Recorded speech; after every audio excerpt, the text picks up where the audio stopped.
Assalamualaikum warahmatullahi wabarakatuh, sahabat Minang. Pada kali ini saya akan mencoba membahas tentang tutorial alat musik tradisional yang cukup unik yang berasal dari Sumatera Barat. Nah, teman-teman, di tangan saya sudah ada satu buah alat musik yang disebut dengan saluang. Nah, seperti yang teman-teman lihat, saluang ini terdiri dari atau terbuat dari bambu tipis. Kalau di Sumatera Barat disebut talang. Terdiri dari 4 lubang, 1, 2, 3, 4, dan tidak ada embel-embel lainnya, tapi cukup unik, bisa mengeluarkan nada.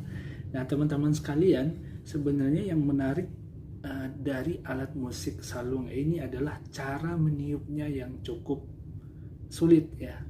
Nah, jadi di Sumatera Barat sendiri tidak banyak yang menguasai alat musik ini. Nah, justru itu saya ingin memberi